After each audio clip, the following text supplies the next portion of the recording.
Guys, magluluto ako ng hot cake. Ayan, so nahalo ko na kalahating kilo na all-purpose.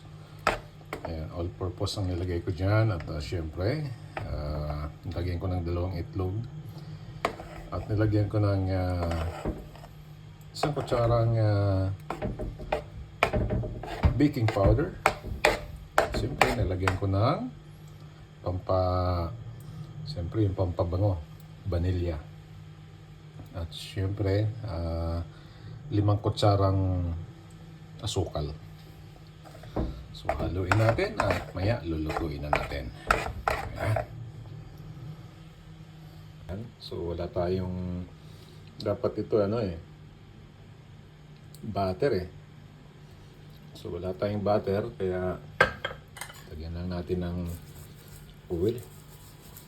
Cooking oil lang gamit natin para malayo kami sa tindahan kaya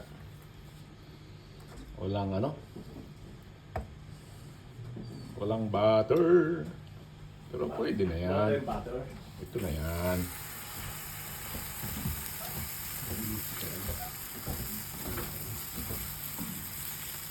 Ito lang butter yan. Ito lang butter, pwede na yan.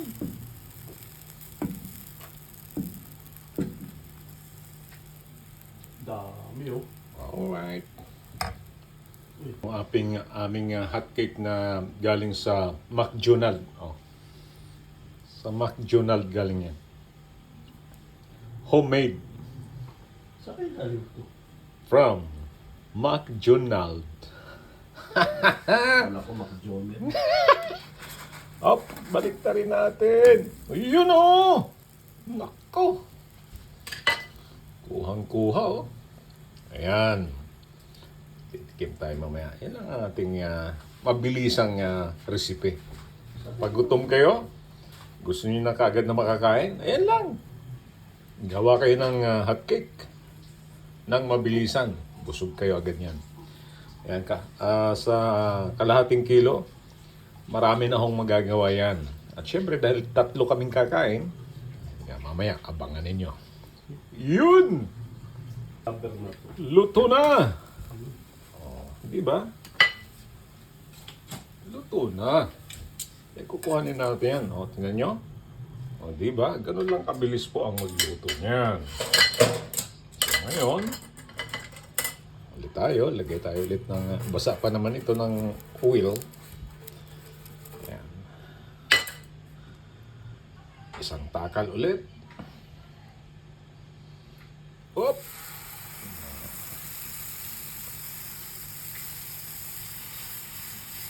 Ano lang, gumawa ng ganun yun lang sa ibabaw. Ganyan. Ganun lang. Di ba? Yun! Yun na. So, nakarami na tayo mga kaibigan. Ayan Ayan. So, marami pang lulutuin Marami yan. Kaya maraming salamat sa panonood. Ito nga po pala si Junsa Hebert ang laging nagsasabing, God bless us all. Alright. Kainan na. Maraming salamat.